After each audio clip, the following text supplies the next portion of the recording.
Assalamualaikum warahmatullahi wabarakatuh. Telah hadir bersama kita Bapak Nurijal Ismail MA, Direktur Lembaga Penelitian dan Pemberdayaan Masyarakat Tazkiyah, yang akan menemani kita dalam update berita ekonomi syariah hari ini. Ya, Assalamualaikum Pak Rizal. Waalaikumsalam, Mas Iya, apa kabar? alhamdulillah baik sekali Ustaz. Ya, kalau ngelihat dari tampilannya ini masih muda sepertinya. Oh iya, masih muda. Iya, kayaknya tidak cocok dipanggil Bapak nih. Boleh, mau dipanggil apa jadinya? Ustadz, boleh Ustadz atau? Iya, saya pakai ini. Abang. Cocok Iya, bisa. makanya ada Ustadz. Kalau saya sih aslinya Sulawesi. Sulawesi. Ya, panggil Daeng aja lah, Daeng, lebih ya? enak, biar lebih Baik. akrab gitu ya. Iya. Daeng Rizal. Daeng gitu Rizal ya. Iya, iya. Baik. Ya, aku pengen menanyakan terkait Islamic Social Finance di tahun 2021. Karena dampak pandemi ini kita agak susah untuk jiswaf di masa pandemi ini. Ya, sekarang tapi alhamdulillahnya banyak teknologi yang sudah bermunculan. Seperti kita ketahui bahwa kita punya kitabisa.com, kemudian ada QR yang bisa dengan mudah untuk berinfak. Nah, ingin tahu di 2021 kemarin itu seperti apa sih, Ustaz? Untuk di jiswafnya? Ya, dengan adanya pandemi ya, dari tahun 2020 sampai 2021, akhirnya jiswab itu sudah tidak manajemen jiswab itu tidak tradisional lagi ya, tapi sudah masuk ke era digital ya. Betul. Baik dari sisi penghimpunan sampai ke alokasinya ya. Menghimpun dengan platform digital yang baik itu dengan bekerja sama dengan platform e-komersial ya. Betul. Kan ada kerjasama dengan Bukalapak, Tokopedia dan sebagainya, Shopee. Kemudian ada yang menggunakan platform sosial ya, seperti Kitabisa dan sebagainya ya. Dan kerjasama dengan lembaga-lembaga sosial yang lainnya. Nah, yang menariknya dari kejadian pandemi inilah yang menjadi hikmah akhirnya bagaimana mengumpulkan dana sosial dari masyarakat yang mampu dan diserahkan kepada masyarakat yang miskin tanpa harus mendatangi rumahnya, kan karena pandemi. Akhirnya memanfaatkan teknologi digital ini yang berkembang dan sekarang semakin berkembang harusnya. Nah, harusnya di tahun 2002 yang lagi ngetrend ini TikTok ya. Betul. Bagaimana kita bikin live gitu loh. Betul. Live TikTok ngomongin tentang sedekah, tapi sedekahnya memang real gitu loh. Misalnya saya lagi ada di sebuah gedung gitu ya. Gedung Tazkiyah misalnya, lagi sedang pembangunan nih. Ya. Gedung Tazkiyah ini dibangun untuk para hufaz ya. Ini pakai TikTok nih. Ayo teman-teman silakan yang mau wakaf kami terima dengan rekening ini. Iya. Menjual, karena yang nonton anak-anak milenial gitu. Memanfaatkan sosial media ya. Sosial media.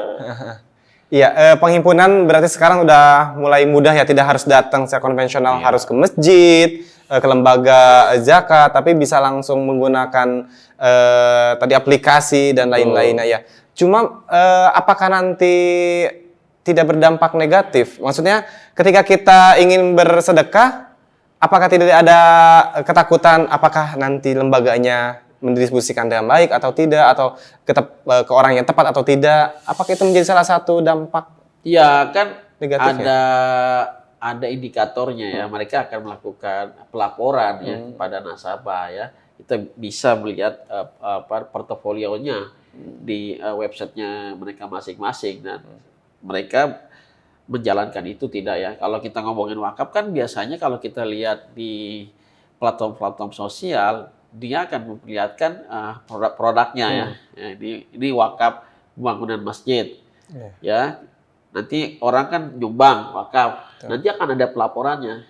Gitu ya. Jadi lebih bagus. Malah sekarang muncul usulan ya bagaimana blockchain itu digunakan sebagai alat transparansi. Ya, transparansi akuntabilitas ya terhadap pengelolaan Islamic Social Finance atau jiswab. Ya.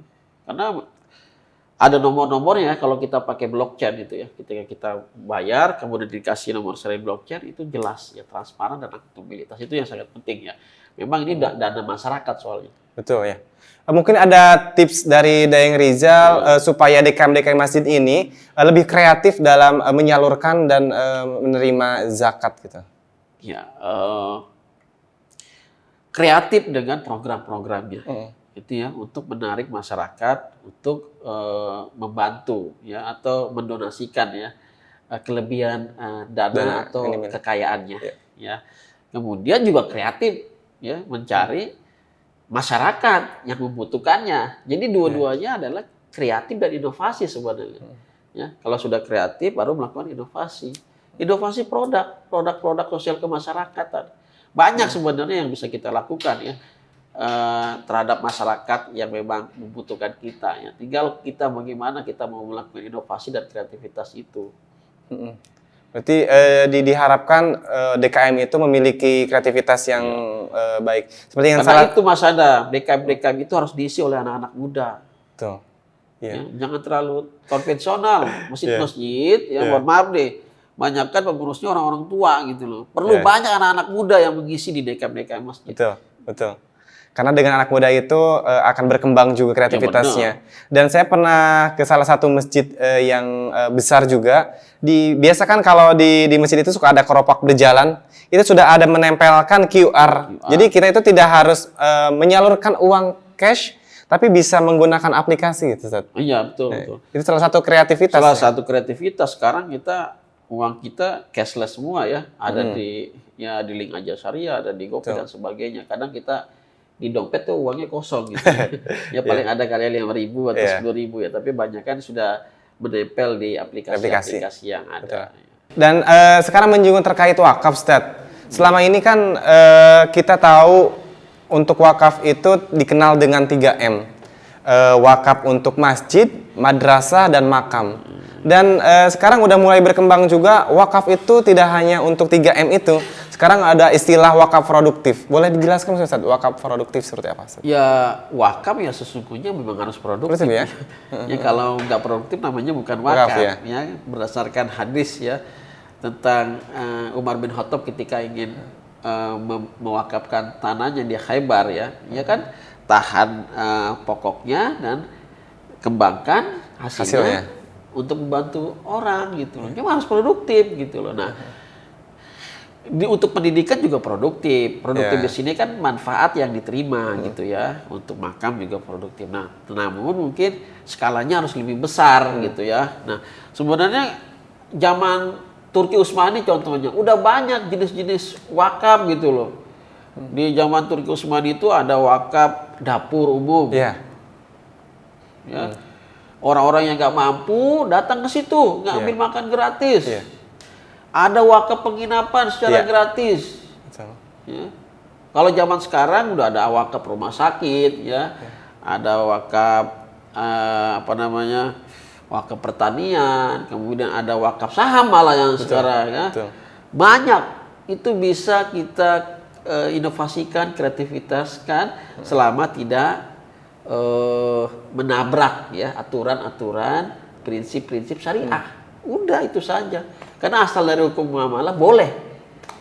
Ya, selama tidak ada dalil yang melarangnya. Baik. Ya, cukup sekian wawancara kita pada sore hari ini. Insya Allah kita akan jumpa lagi dalam tema-tema yang lainnya. Terima kasih Daeng Nurizal Ismail. Ya. Jangan lupa bayar zakat dan dukung program Pak Jokowi. Apa namanya programnya? Diswaf? Yang wakaf. Ya. Wakaf gerakan wakaf uang ya itu harus didukung tuh ya. Semakin banyak kita mendukung gerakan wakaf uang, maka semakin banyak manfaat yang akan diterima masyarakat Indonesia.